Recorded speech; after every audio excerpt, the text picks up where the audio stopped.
It is.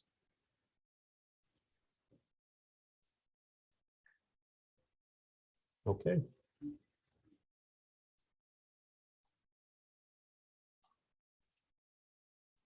All right, I'm gonna give it maybe just another minute to make sure that everybody has gotten a chance to get into the webinar.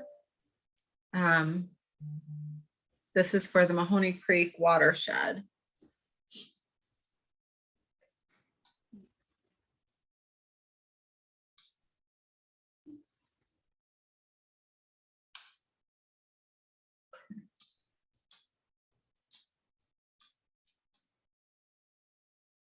Okay. I think people will probably still trickle in over the next couple minutes, but I will get us started this evening. My name is Andrea Pedraza. I'm the Assistant City Engineer for the City of Batavia. And over the last couple of months, we've been working on the watershed-based plan for the Mahoney Creek watershed. That includes both the main stem and the tributary. And previously, we just did an initial study on it. Going back to 2020, we had our first stakeholder meeting back in November. This is our second stakeholder meeting, and we will have a final stakeholder meeting on March 23rd. Still to be determined if it's going to be in person or on this type of format. On the call, we also have Rahat Bari, who's our city engineer, and Gary Holm, who is a director of public works for the city. And then today we're going to have Cecily Kuntz from RES doing most of the presentation, and Logan Gilbertson from HR Green is our engineer, who will also have a little role, as well as Steve Zimmerman, who is from RES as well. So with that, I'm going to turn it over to Cecily, and this V-boxing she'll explain to you, but we're going to get a little interactive. We would have liked to have had it in person, but just due to the surge and some COVID measures, we wanted to be safe for everyone. And she had this app, and we thought it was a great way to still have that interaction that we hope to get in person. So take it over, Cecily. Perfect. Thank you, Andrea. So we are going to be hopefully collecting some feedback from everyone a little later in the program, but if you have a minute, either in another browser or from your phone, you can either go to vvox.app, you can search vvox in your app store, or you can take a screen grab of the little QR code there. And I have this up. If you have time to do it now, that's great, but we'll have time again for everybody to get on board with VVox towards the end of the presentation. So again, this is the second meeting for the Mahoney Creek watershed-based plan, and we're going to be covering water quality and goals today. Just in case, please mute your microphones, and you're welcome to turn off your camera. It just helps with bandwidth for now. And you're welcome to sign in with your name and organization, or you can just let us know if you're a resident in the chat bar. And again, later we'll be using that app. So today we're going to cover the water quality analysis for Mahoney Creek, the pollutant load modeling that we needed to do, the causes and sources of impairment, and all of this stuff so far is all required under the 9 elements that I covered the last meeting. And then finally, we're going to do a goals workshop and prioritization, and hopefully collect some great feedback from everyone. So, and I do want to preface that the first part of this meeting is unfortunately some of the most boring and technical of all of the stuff we have to cover, but it's very important to the process. And I'm going to try and balance between wanting to give you guys enough information that you understand what's going on, but trying not to bore you with too many details. But there'll be plenty of time for questions later. So the Federal Clean Water Act requires that states assess and report water quality every other year. And the entity in Illinois that is responsible for doing that is the Illinois Environmental Protection Agency, or IEPA. And they have to show how they assess water quality and whether or not water bodies meet designated uses, which is just an IEPA terminology. And if a water body is determined through biological and or physical chemical sampling to be impaired, then IEPA also has to identify what the causes and sources of impairment should be. So we dug into this, and Mahoney Creek has actually not been assessed by IEPA. It is relative to all the water bodies in the states. It's obviously a smaller order stream. But Mahoney Creek does drain to the Fox River, which has been assessed, and the portion that Mahoney Creek drains to is impaired, meaning that it does not meet all its uses. It has issues with phosphorus and fecal coliform and a few other things. So we also did an extensive search for any kind of water quality information, looking at the EPA's databases and Fox River Study Group, and of course talked to the city.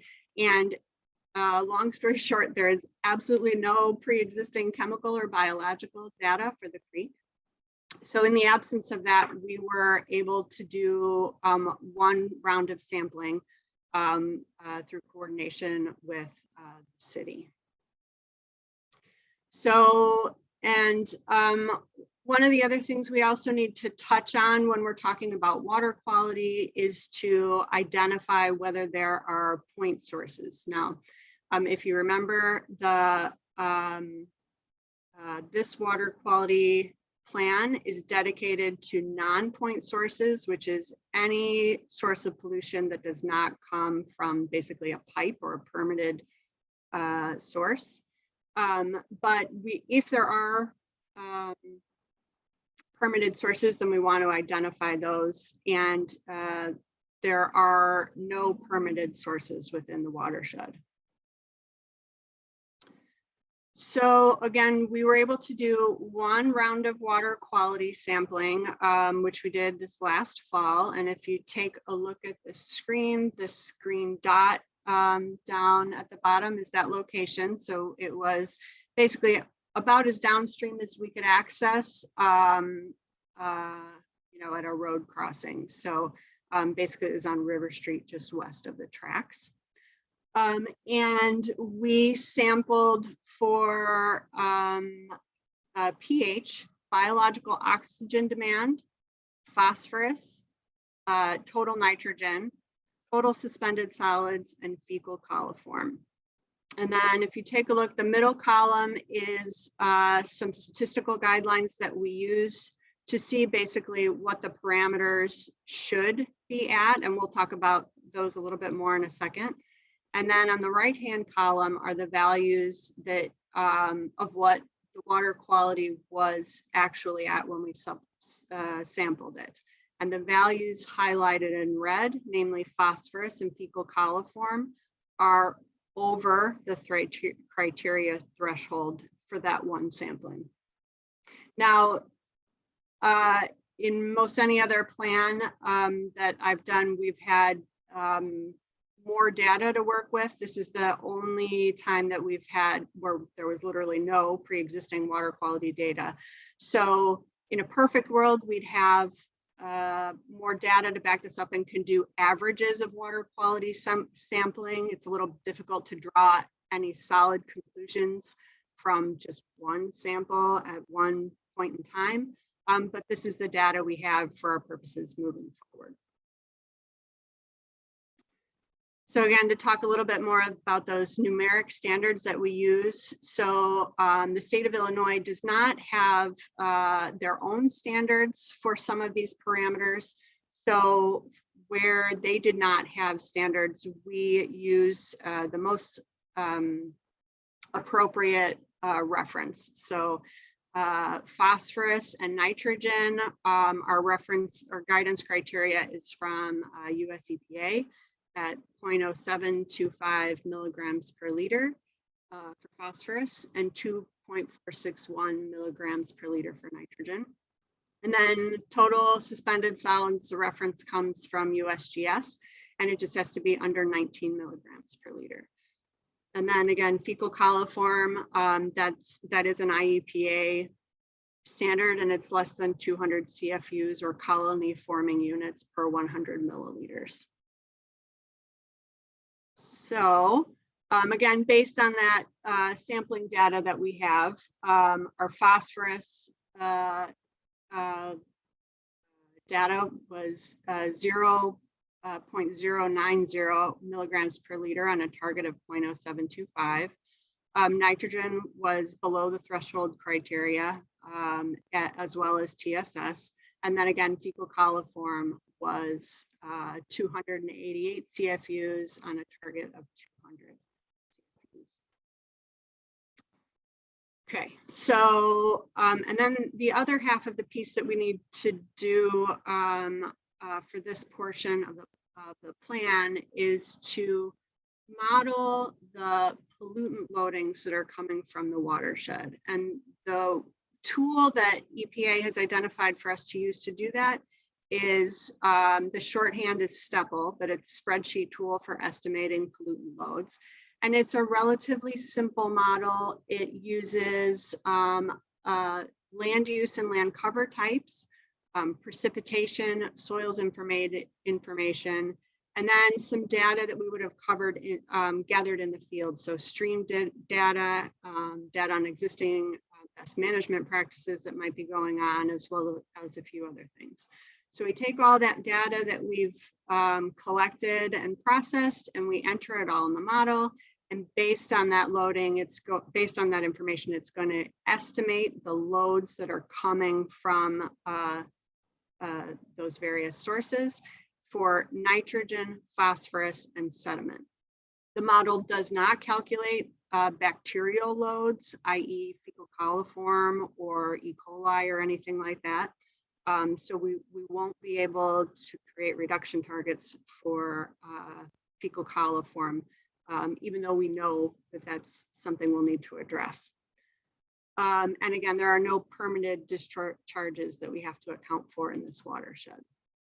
So we took all that information, we threw it into the model, and what it told us is that we have about 9,500 pounds per year of nitrogen that are coming off our various land uses and from sources in the watershed, about 1,900 pounds per year of phosphorus, and just over 1,000 tons per year of sediment or total suspended solids.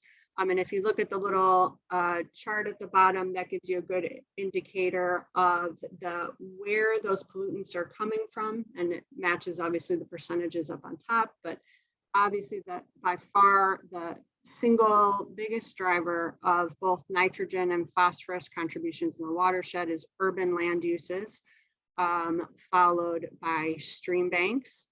And then for total suspended solids, it's stream banks are the leading cause of total suspended solids, followed by urban land uses. So it's flipped in that case. And then cropland areas contribute just a little bit in all three of those categories. And septic systems, there are a few areas that are still under septic. Those are contributing a little bit to nitrogen and phosphorus. So after we do that pollutant load analysis, we go back and analyze that layer against the sub-watershed management units, or smaller divisions of the watershed, if you will, that we identified in the first half of the planning process. Just to get an idea of where we are seeing, relatively speaking, more or less pollutants. And based on that data, we could see that SMU2 is what we would consider a high concentration hotspot. SMU4 is a moderate concentration hotspot, while SMUs 1 and 3 are low concentration or contributing less. So, and again, those are based off of the urban land uses and stream bank erosion as we identified in that last slide. And this is basically what we use this for is to help us prioritize our critical area projects. And it's not any sort of indication of health and human safety or anything like that. So essentially what will happen in the next part of this planning process is we're going to come up with a long list of projects that we could potentially do to help restore water quality. And any of those projects that fall in SMU2 would be considered critical area or high priority projects. And those are terms that EPA uses.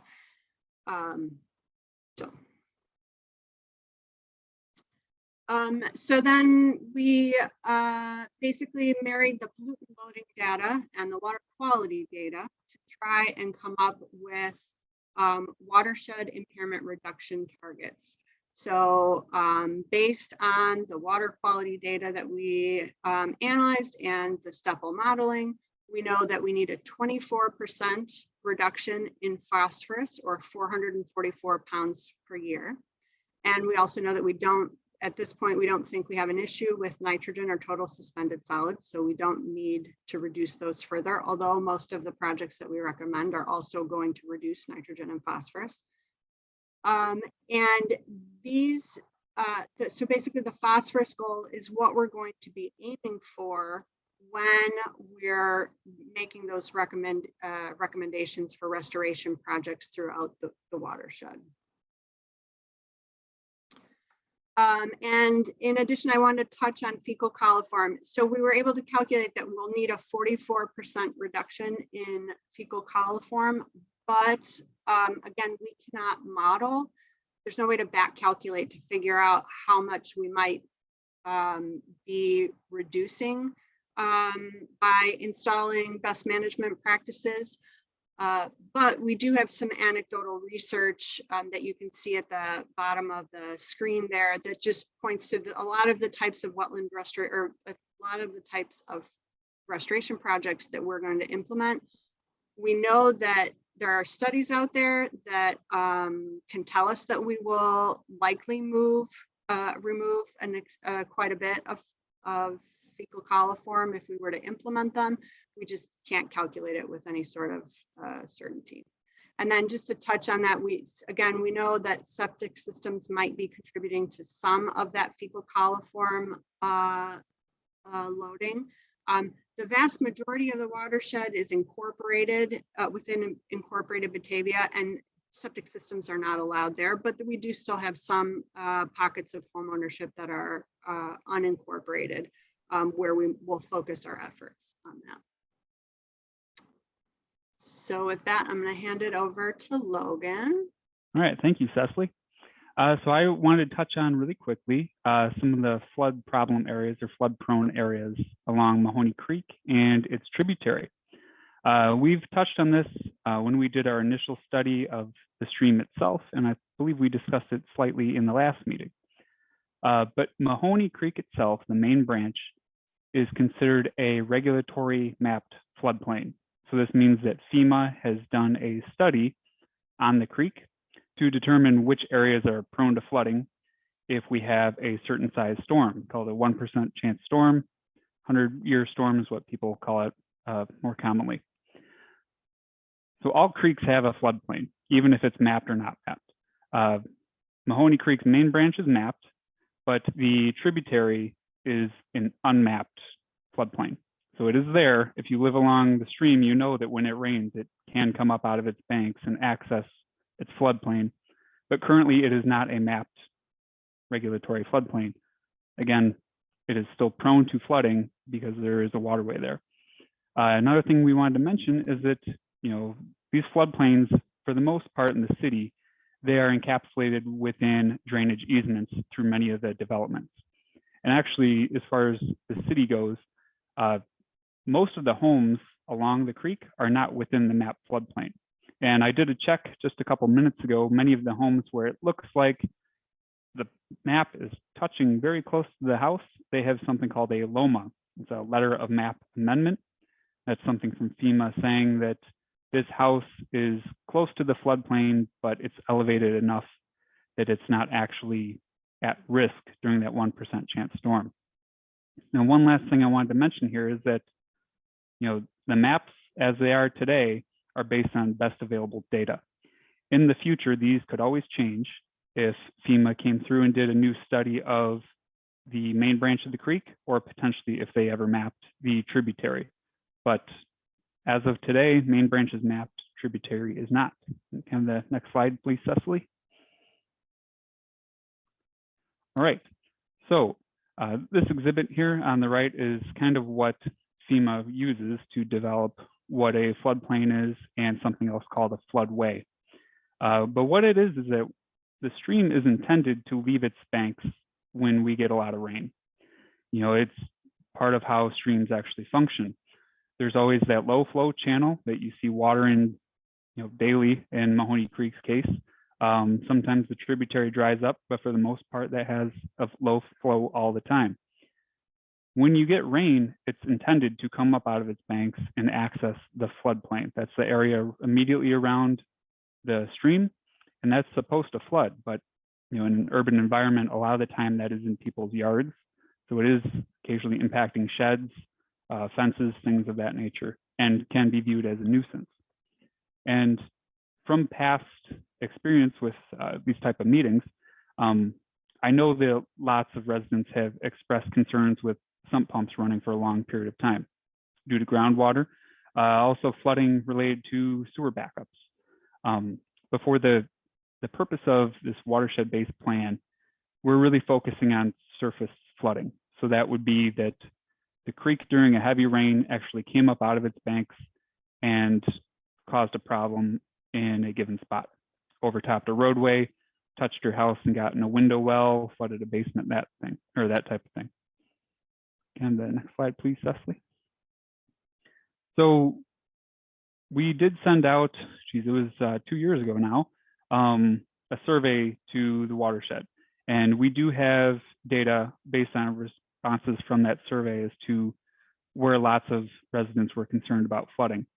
But if you do have any additional concerns of structural flooding, this would be, your house is actually getting flooded, or a given roadway is overtopping. The culvert's not big enough and you're seeing water go over it, that type of thing. Those we're not going to get into a site specific today, but if you could, please reach out to Andrea Pedraza, and her information is up on the screen. Let her know about these if you didn't already respond to those surveys back in 2020, and we can take that information into account moving forward with the plan. Great. Thanks, Cecily. Thanks, Logan. Okay, so we've covered water quality and pollutant loading, and one more part of the 9 elements that we wanted to address with the group are causes and sources of watershed impairment. Again, we know based on the data that we do have that even though IEPA did not determine causes and sources of impairment, that we likely have a phosphorus and a fecal coliform impairment. And we also know from our field inventory that we have some issues with invasive species and habitat in general. So what I'd like to do is we're going to go through these live together. And what we've done is for these each of these line items, I've identified what the potential cause of impairment is. So for the first one, phosphorus. And then based on what I was able to gather from the plan process so far and the background information and my experience with other plans, I put together just a draft list of what I think the known or potential sources of impairment are. So I'm going to go through each of these, and feel free to unmute yourselves. I'd love to hear comments if you think we are missing anything on any of these, or if we haven't hit the mark in some way. So for the phosphorus impairment, I think it's likely that that's coming from urban runoff and storm sewers, stream bank erosion, failing septic systems, level of homeowner education, residential and commercial lawn fertilizer, and inadequate nutrient restrictions or policy. So is there anything that anyone thinks that we're missing? And you can either unmute yourself or type it in the chat.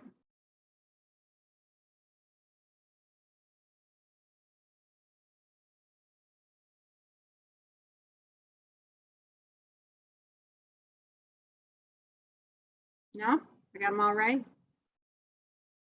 Okay, hearing none, we'll move to fecal coliform. For the potential sources of those, it could be, again, urban runoff or storm sewers, and again, failing septic systems. Also potentially sewer line breaks or pet or waterfowl waste. Any issues with any of those, or does anyone think there's anything we're missing?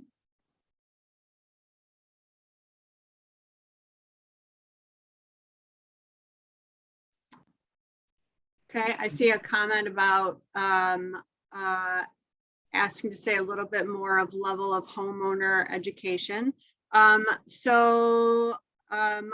I was targeting there is sometimes if a homeowner owns maybe part of the stream or even elsewhere in the watershed, they might not know some of the best ways, for example, to apply fertilizer to their land or not apply fertilizer, or how to manage their land specifically to reduce, in this case, phosphorus, but pollutants in general, which is again the point of the plan. So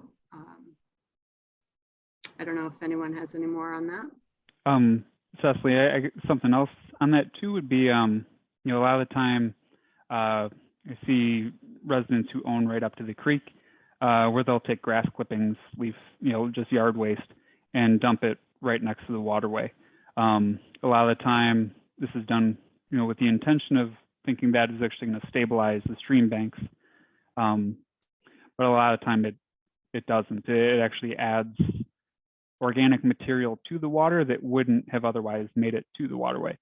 So a lot of the time, this is done with good intentions, but simple education to the residents who live along the waterway can actually help reduce this by quite a lot. So. Yeah, and increasing that homeowner education is something that will come out of this plan as well. Right. Thank you, David. Okay, so anything else on fecal coliform or phosphorus for that matter?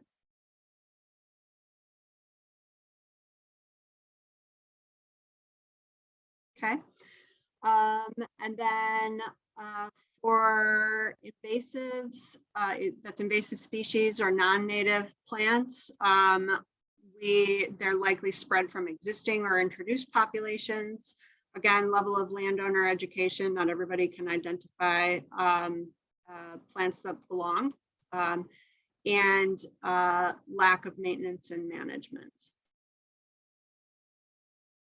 Anything missing from those?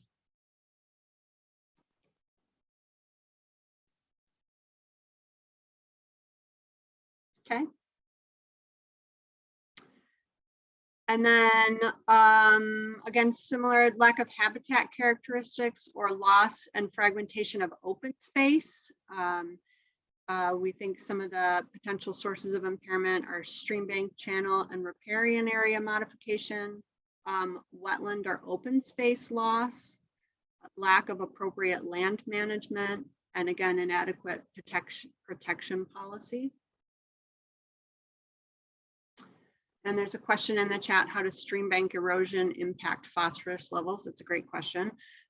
So phosphorus is often tied to soils or can be embedded in soils. So as stream banks are eroding and those banks are sloughing off, that soil can also be carrying phosphorus and increasing the phosphorus loads. And again, that's why, that's part of the reasoning why when we were doing the model, both nitrogen and phosphorus were increased because of stream bank erosion.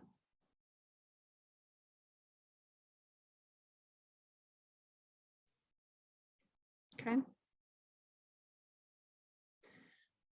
Okay, and then moving on to hydro modification and flow changes, alteration of the impairment is alteration of natural drainage channels, impervious surfaces, and the potential sources of impairment there are existing and future urban runoff, historic channelizations of streams, wetland loss, and agricultural drain tiles up at the top of the watershed.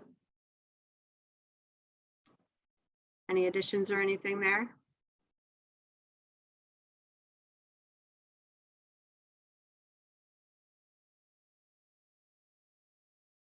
Okay. That was pretty easy. Okay, so now we'll move on to the more fun part of our call today. So watershed planning is obviously totally voluntary, and it's a community-supported approach to improving and protecting water quality, groundwater, open space, and quality of life. And we have our friend the Lorax here to kind of summarize why we're here, because unless someone like you cares a whole awful lot, nothing is going to get better. It's not. So the rest of this meeting is going to be trying to collect feedback from you and make sure that we're hearing what the resident concerns are. So part of the planning process is to outline watershed goals for our plan. Goals are general actions or an outcome that we are striving toward.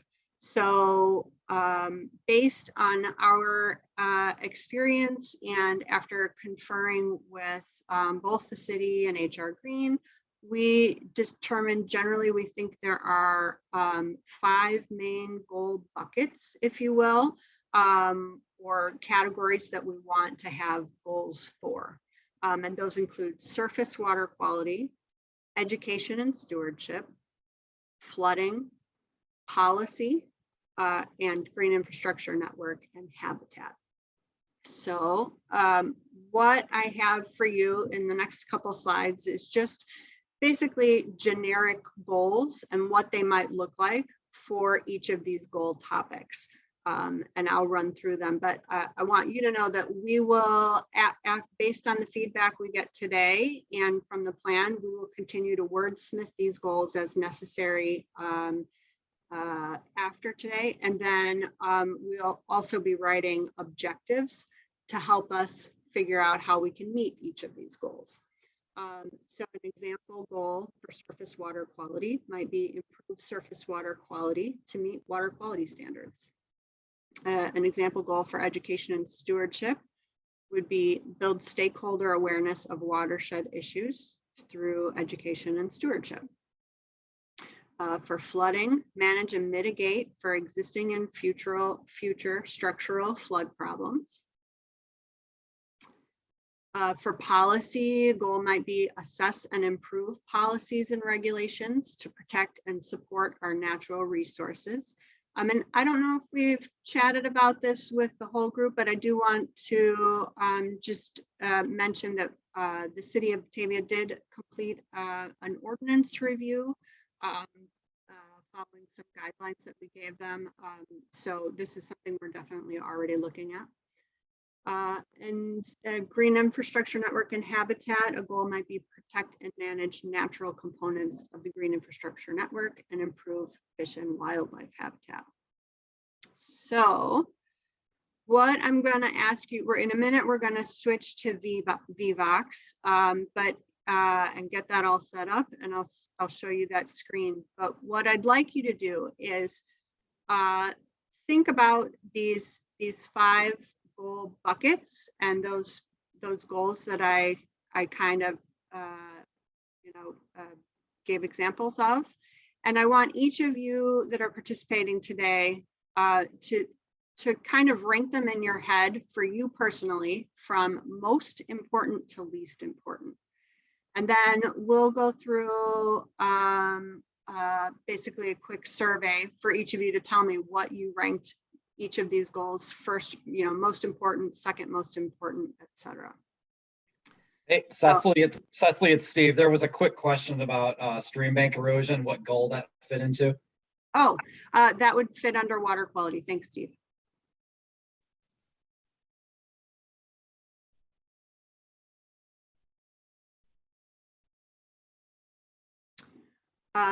Okay, so again, those are the 5 goals, and kind of think through. You can even jot down what order you think they belong in. And then, so now if you all want to take a moment, and I'll even do it too, everybody get your Vivox app up and running. And if you grab that little QR code, should work. And then Aaron, I'm going to stop sharing. And if you could, I have an assistant here, my little Vanna White. Aaron is going to help us run the Vivox part of it.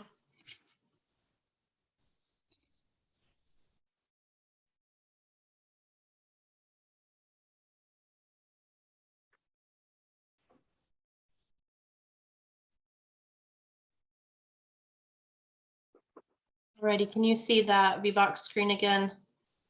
Yep. Okay, great. Yes, we can.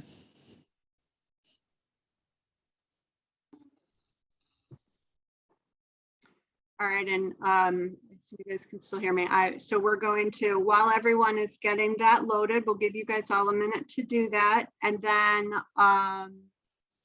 Aaron will walk us through the questions, and you'll each get to vote along on your phones or whatever browser you have open. And there's even a test question up at the front. I'm going to go ahead and get started. If anybody is having trouble getting in, maybe let us know in the chat, but Vivox.app in your browser, or you can use your cell phone and just use that QR code and it'll pop it right up on your cell phone screen. And then you don't have to use that ID, which is nice. But let's go ahead and get started here. So here's our first test question, which is, do you live, work, or play in the watershed? So I'm going to open it up. And you should see that the test question should pop up on whatever you're using. And we can see 14 out of 17 folks have added their responses. Give everybody just a couple more moments. One more person.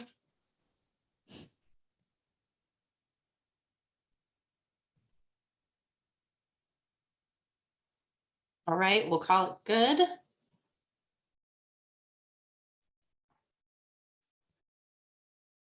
So here we can see that looks like the majority of us are in the watershed. So popping in here, these are kind of the meat of the questions.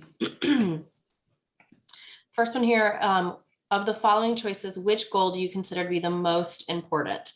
So we're going to rank these in each of the next 5 questions. So Aaron, this Yes? is Andrea. There's a few people that are having problems getting Vivox. So you guys can use it on a web browser or an app, correct? Correct. Yes, and it's easiest just to do it in your web browser. If you do that vivox.app, app. And then I think we have it in the chat. Somebody asked at the beginning that session ID that's needed, and I'll pop it in the chat one more time here. So it's just right here at the bottom. I got it. Oh, jinx.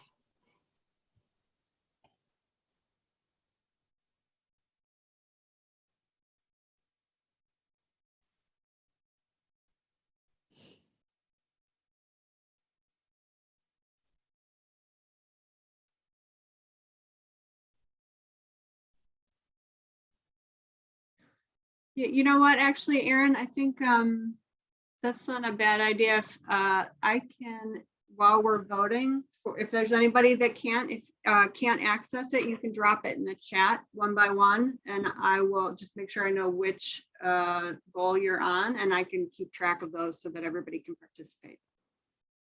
Okay, well then let's get started. So again, this is the goal that you're ranking as the most important out of these choices here. So I'll open it up and let the responses start coming in.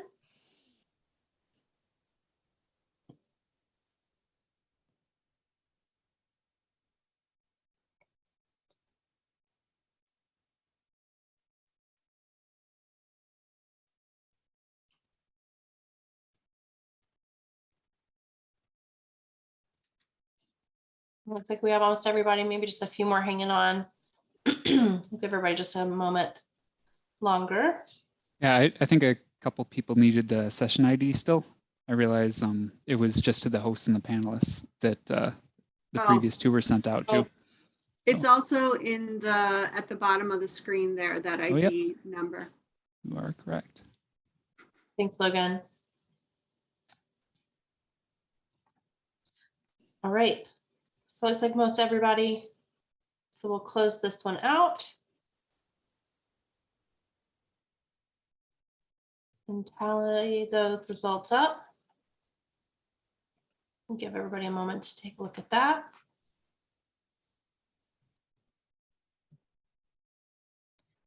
And then the second question here will be, which goal here do you consider to be the second most important?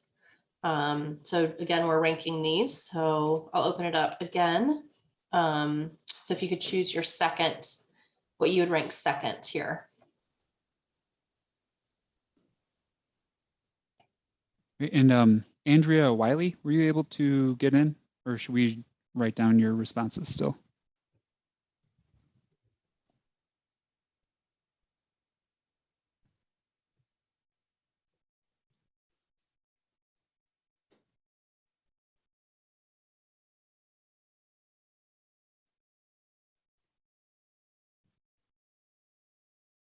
I got it. Okay. You're writing them down, Cecily? Yeah, I got it. All right, thank you. And give a moment longer for the last few. Alrighty, we'll wrap this one up. And flooding is showing up here as the top second choice.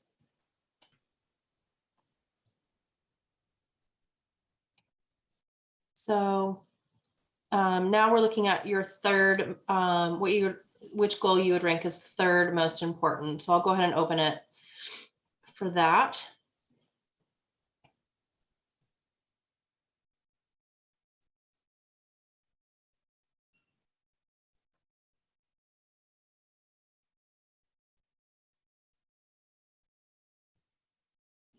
Give everybody just a moment longer. Looks like we're getting the hang of it. These are coming in faster now.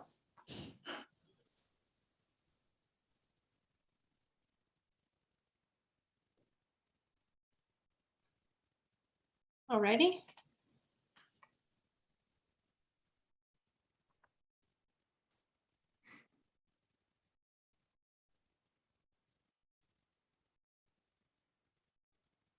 I'll go ahead and open up this one. This one is the fourth most important goal.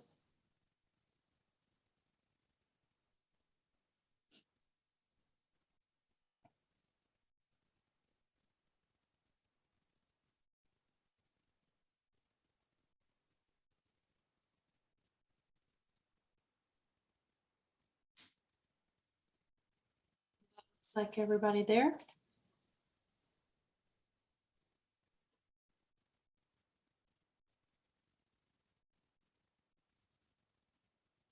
And finally, we have the goal here that that you would rank as your least important.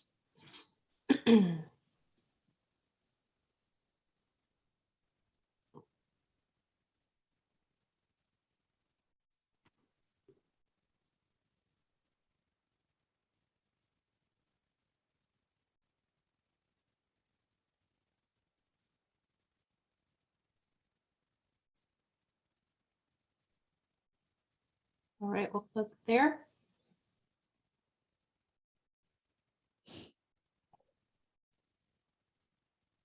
All right. And then for these last two questions here, this one, are you interested in participating in a stewardship event? I'll go ahead and open this.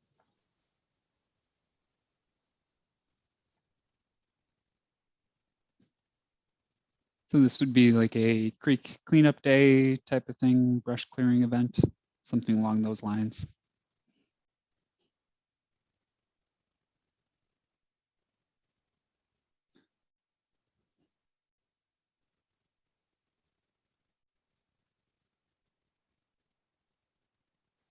All right, and we'll close that. Wow, I'd like to see. Nice. that's excellent.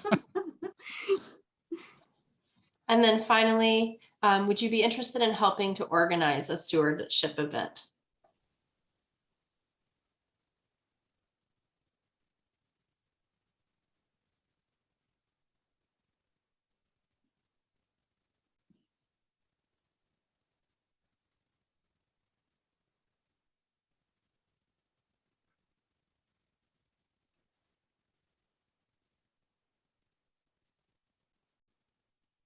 Righty.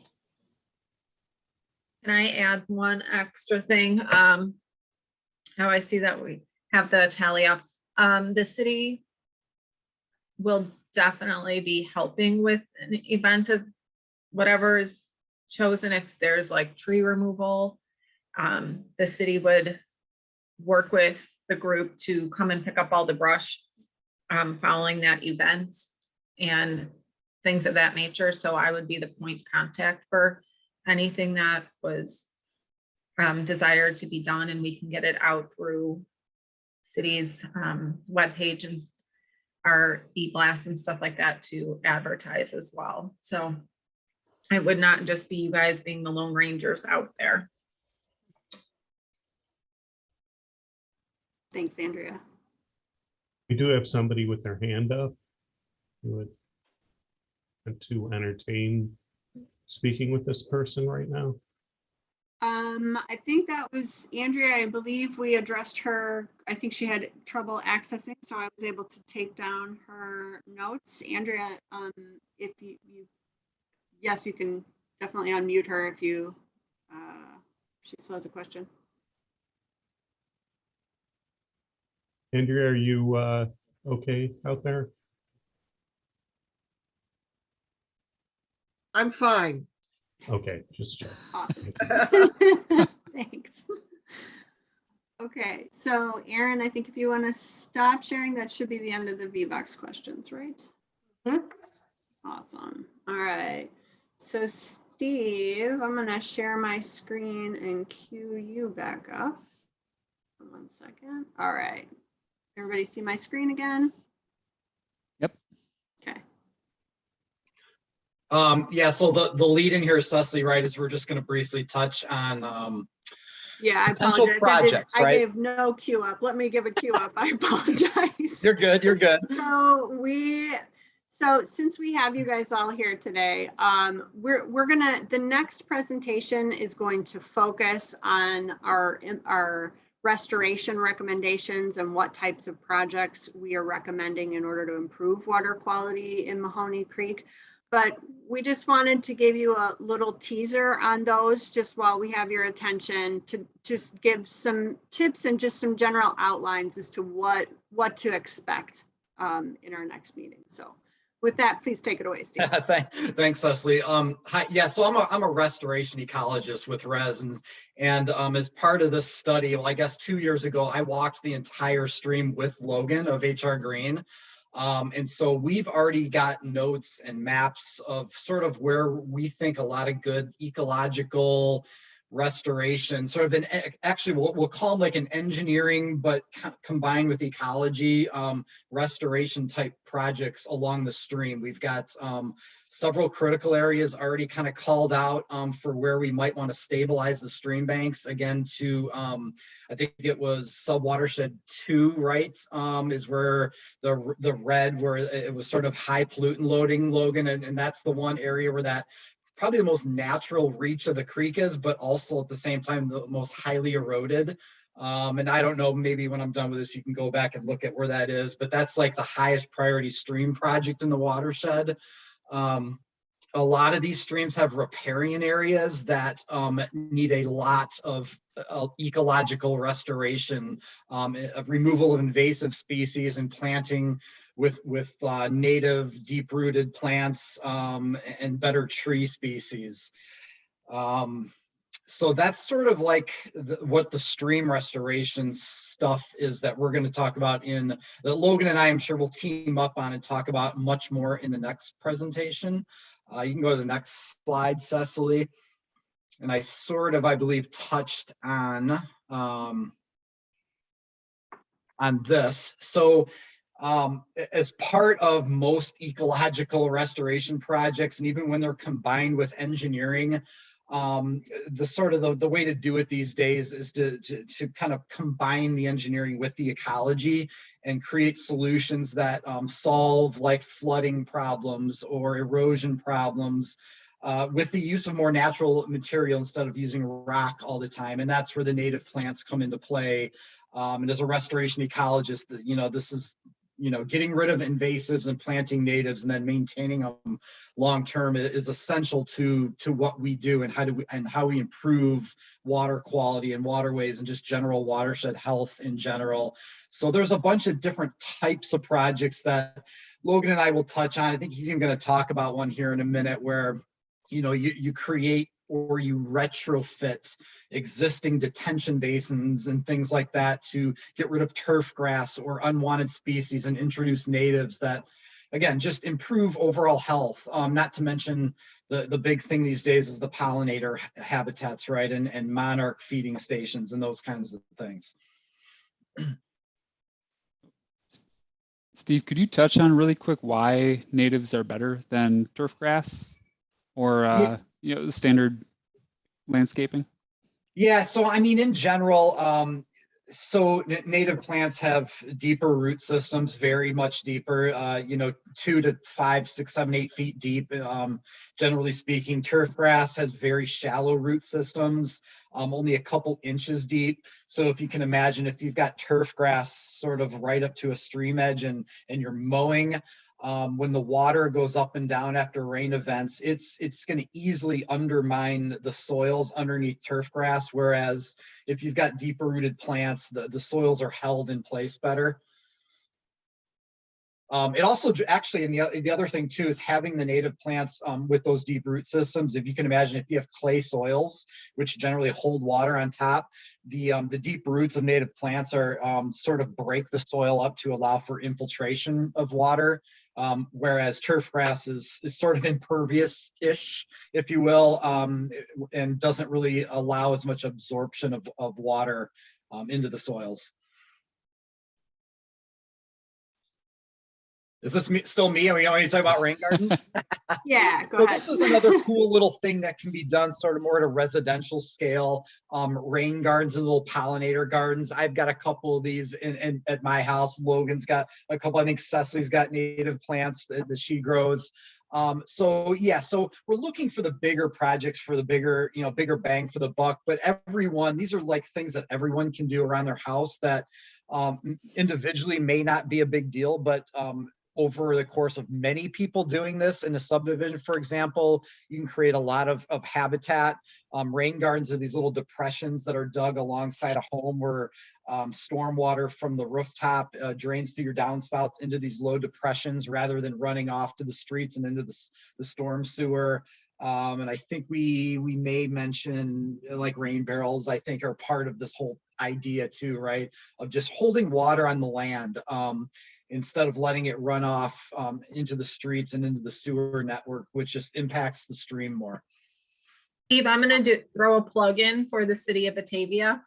We're going to do our annual rain barrel sale this year. Information will be in the next issue of the Batavian, and the sale will run through the middle of April with a local pickup at the state park. So if you're interested in one, watch the website and the Batavian. Awesome. Thanks for that, Andrea. But Cecily, if you could go back really quick, sorry. Yeah. You know, one thing I wanted to build upon what Steve was saying here too is that, you know, part of my job is to help people alleviate flooding. So I, a lot of time go out to private residences when they've filed a drainage complaint. And a lot of the time it is a soggy spot in the yard where people say, you know, I've put new sod down here over and over and over again. I've reseeded, grass will not grow here. And a lot of the time, a simple solution is just stop fighting it. You know, turf grass doesn't like to be saturated all the time.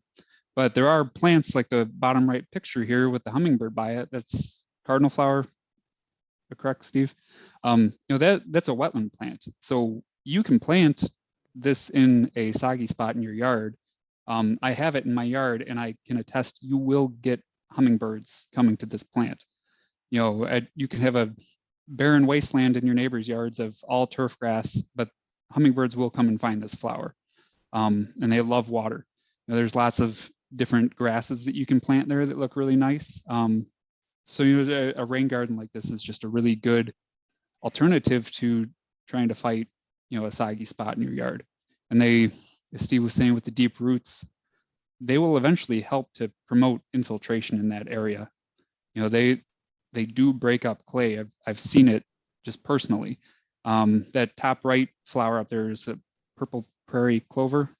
I know them by the common names, but I know the roots on that plant is only maybe a foot to 18 inches tall, and they go down about 10 feet into the ground. So you can just imagine that's a little straw going through that really hard compacted soil, and it's letting water in where it normally wouldn't go. So planting these can help improve those nuisance puddles that you get in your yard. There's a question in the chat real quick about recommended width of a buffer, presumably for long-rooted plants along the creek. We'll have much more specific guidelines in the plan itself. And I think the answer from the homeowner's point of view is probably different from if it's like a public landowner, so to speak. I mean, in a perfect world, we'd love, you know, at least a 25-foot buffer. For a homeowner or a resident, we realize that's not realistic. I would say as much of a buffer as you are able to dedicate to native plants along that edge will make a difference. Yeah, and a good rule of thumb is if you can allow it up to the top of bank where the slope meets the flat land, if you can allow the sloped portion to be planted with native plants, that's excellent.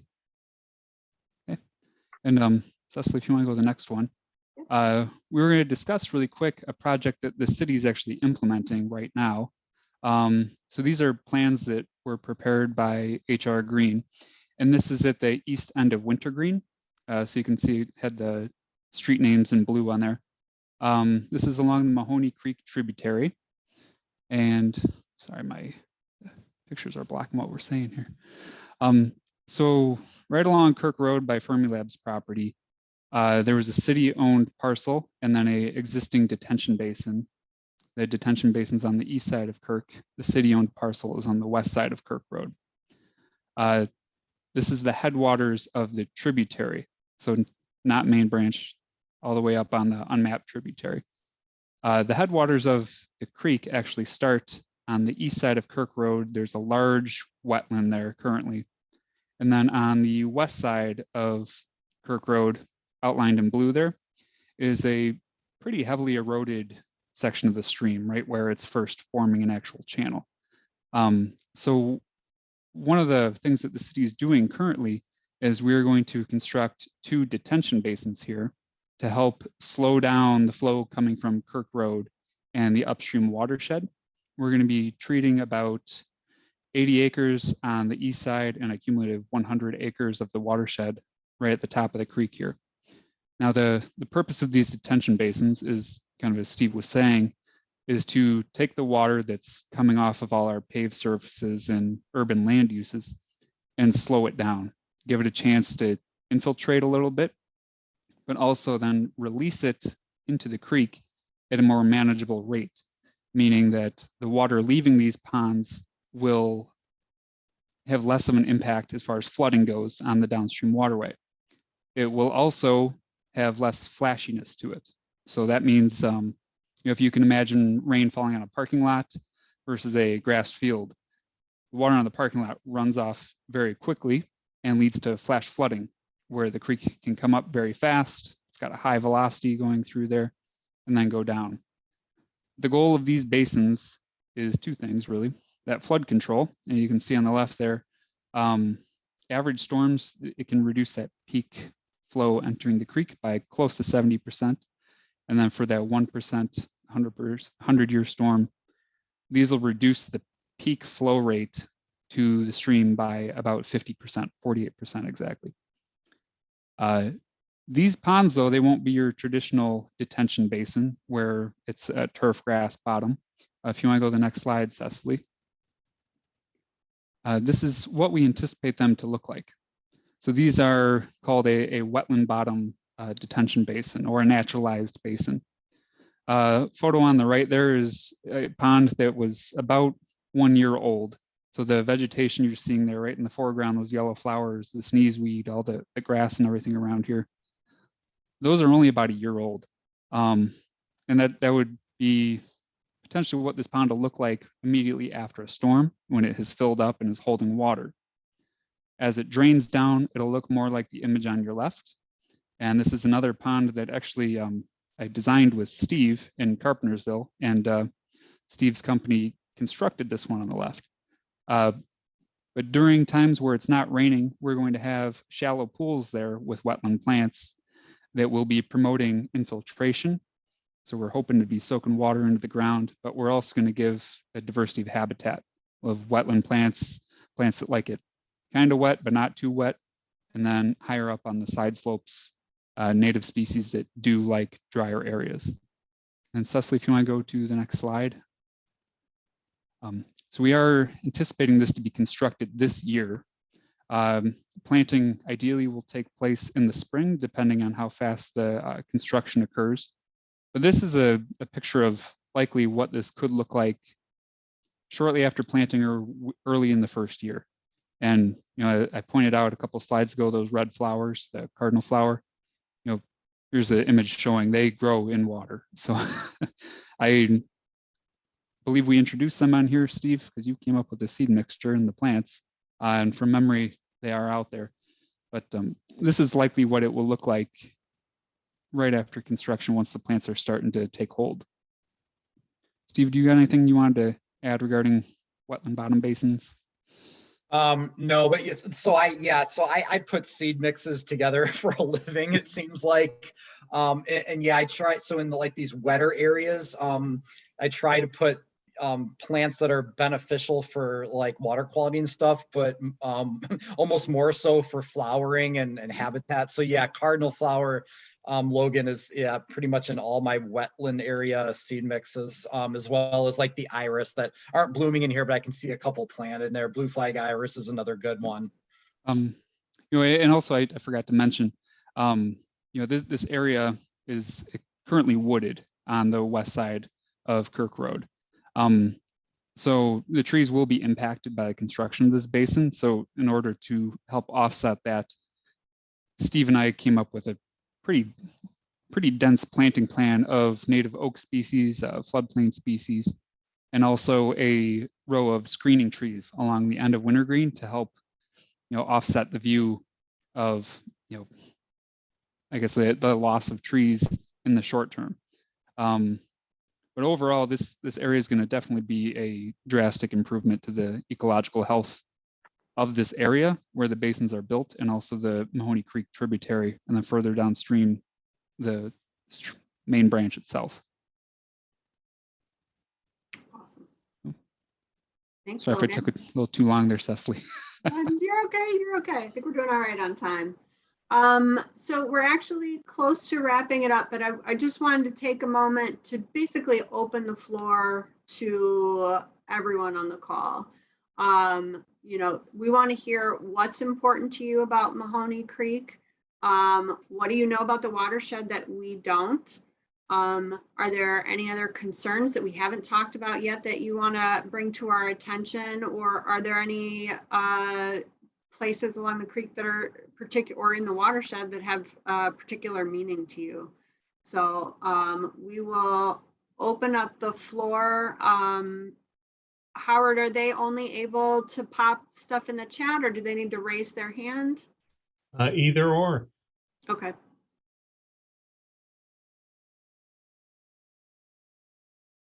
There's a question in the chat. What is the status of the fence on top of the berm around the pond? Yeah, Michael, I can respond to that. So as part of the design, we included an alternative for placing a fence along the east end of Wintergreen. This would be a privacy fence to provide short-term blocking until all of the trees establish. So we did open bids actually on last week, and it's currently up to whether or not that fits within the budgeted amount for the project as a whole, whether or not that alternative is constructed. Okay. And real quick, but I see there's other questions in the chat, but Andrea Wiley has her hand up. If we could unmute her. Go ahead, Andrea. I have a question about flooding in the park along Wilding Park. There's a pathway through the park there where Mahoney Creek, when it rains, it floods over that pathway. And that pathway is used a lot by children playing in the park, by runners, and by dog walkers. If that walkway could somehow be elevated as like a little bridge over that area where it is always underwater when we get a pretty good rain. Andrea, which park is this again? It's Michael Wild Park. Yes, That has been discussed with the park district, and they are willing partners to work with us on that. It's just that we need to prioritize all these projects as has been mentioned in the presentation. There's a lot of projects along this whole watershed and the creek. So we just have to kind of get them, figure out costs and funding sources. But it is definitely something that has been discussed, and both the city and the park district are willing to work on a solution. I also have an ecological question, and that is in terms of invasive species. I have noticed as I walk along Viking and along Wintergreen, people have used buckthorn as landscaping plants. It is all over the area, and how can you possibly control it along the creek when the birds are going to continue to eat the berries and spread the plant? Go ahead, Steve. Yeah, so buckthorn, you used to be able to buy it for screening, so you can't buy it in nurseries anymore, so that's one good thing. But yes, so the birds are going to continue to spread it. So you know, I'm not going to sugarcoat it. Once buckthorn is removed, the area always has to be managed and maintained in perpetuity to keep it out. Otherwise, yes, within 5 years you'll have 5 foot tall buckthorn there again. And that's why usually when you remove it, you don't just remove it, you come in and you plant something that you can maintain, like prairie grasses and things that you can run controlled burns through that do two things. So one, prairies are kind of born to burn, but then fire top kills any buckthorn resprouts from getting really to a height more than just a foot or two tall, so that you never really see them, even though there could be resprouts. So yeah, it's not a simple solution, which is why I always say, if you're going to restore an area but you're not going to maintain it long term, don't even implement the project. You know, something else with regard to that is that, you know, one of the goals is the public education aspect to this. You know, a lot of those residents, like Steve said, they probably planted that a long time ago when buckthorn wasn't really an issue. But many of them now, if they know it is a problem species, they could consider potentially removing it from their property. You know, so this would be something that I would venture to say a lot of them probably don't know that it is detrimental to our ecosystem. You being able to identify it and say, you have this on your property. If you got rid of it, you could help our open spaces. Maybe they'd be willing to. But I do know, there's another species just like this. Was it the Bradford pear tree? That's another one that used to be sold in nurseries. I think some of them are still selling it, but it is becoming basically the next buckthorn of our open spaces. You'll see it in the fall. It's bright red, growing all over the place. Yeah, that calorie or Bradford pear is sort of the new enemy in sunny areas where buckthorn likes it a little more moist and shady. Yeah, that's the new one, Logan, that I'm seeing on all my sites now is Bradford pear or colory pear, whatever you want to call it. Let's put a pin in that because we'll come back to a lot of that sort of our ecological restoration recommendations at the next meeting. But I want to make sure we have time. We have a hard stop at 6:50, so I just want to make sure we have time to cover some of these other questions. Yes, Cecily, Yeah, I'm looking at the questions as well, and anything that is related specifically to the Fermi Lab Mahoney Creek tributary basin can be emailed to me directly, and there'll be an upcoming committee of the whole meeting next week, Tuesday at 7 p.m. where that project will be discussed, and then it'll be presented on the February 7th City Council meeting for approval. It is in the current budget, and the city is looking to move forward with the project, but I want to be able to discuss overall watershed questions. and is that also then the Woodland Hills Park? Woodland Hills, that one, that project was done. One of the main issues we had was that creek meanders, and it was getting very close to Wintergreen Terrace, the actual roadway. So we did do that project along with Wilson Street at Mahoney Creek 2.5 years ago. So those projects were done just for kind of, one was for the safety of the roadway. So, and it does cover the watershed, and it is one of the areas that is owned by the Park District. I'm not sure if we'll do any additional plantings at this point. We do have a maintenance contract right now for another year, and then the Park District will take over that area. And I assume that the questions about the, well, there's a question about the long-term plan for the cement structure at Shanahan Grove. Go ahead. So that structure is actually a flood control structure. It's in place to impound water to slow it down, and there is an upstream easement encompassing the floodplain there. So that is in place to provide some flood control benefits for the development that was put in there. A long time ago, when new neighborhoods were built, they did allow you to do detention physically midstream as this control structure is. So if anything were to be done to that, we would need to consider how much water it's holding back for the purposes of flood control. So at this time, I don't believe there's any plans to remove that or anything. But projects definitely could potentially take place around it within Shanahan Grove Park to help improve the ecological health of that area. I know there's a lot of nice old growth oaks out there, and it would definitely benefit from some maintenance within the park itself. But the structure, it does serve a purpose.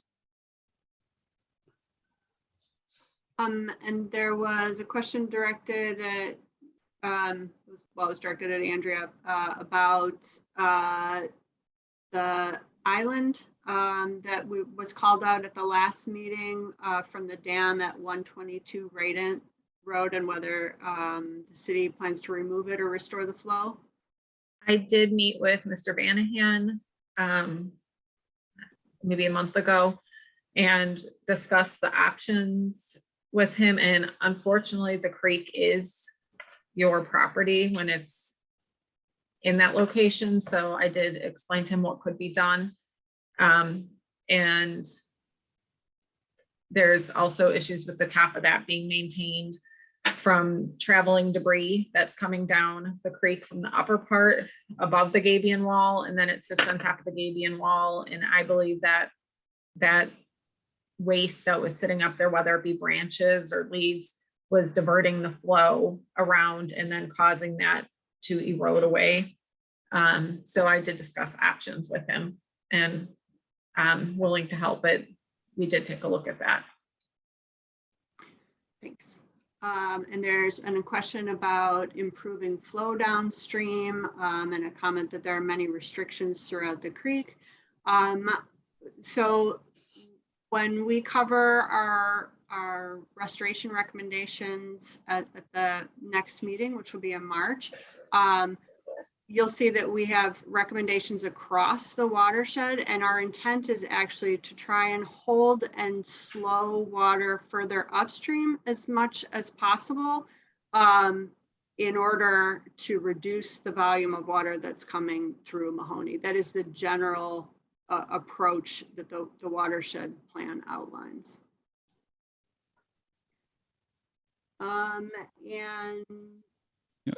Cecily, I could build on that a little bit too. Mhm. As far as just improving the conveyance through the creek, a lot of the time projects that are done to help fix erosion will also help with the debris getting into the waterway. A lot of the time when erosion is just out of control, it's undercutting trees and it's forcing things to fall into the creek. Those are creating debris jams. So, as we do improvement projects along the waterway, you'll get less trees falling in, and that's leading to less debris. Through education, you will ideally have less residents dumping things along the creek, less storage of firewood along the creek, things that can just get picked up, carried downstream and become someone else's problem. So that's touching on the educational aspect of the project. And Logan, are you able to answer that last question? And then I think after that, we're going to have to wrap it up so we can get ready for the committee of the whole meeting. Yes, so those detention ponds are designed to drain down roughly within 24 hours of the storm, depending on how big the storm actually is and how much the pond fills up. They are not meant to hold water for very long. There are some micro pools in there that are relatively shallow, 3 to 6 inches deep, that will be planted with wetland plants. Those will hold water longer than a day afterwards, but the overall pond will drain down within 24 to 36 hours after a storm. Awesome, thanks, Logan. So actually, just to wrap, first off, I want to thank everyone for participating and being here today. I think we had a really good turnout, and it was great to see your feedback.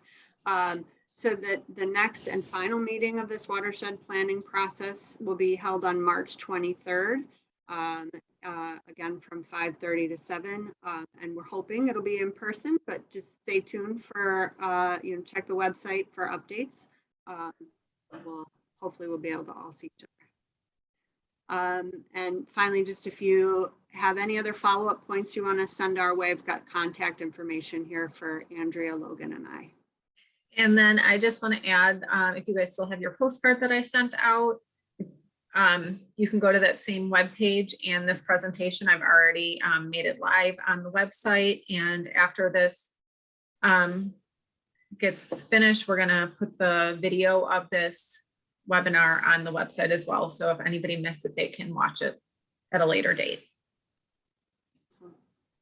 Okay, well, thanks everybody for being here, and hopefully we'll see you in March. Thank you.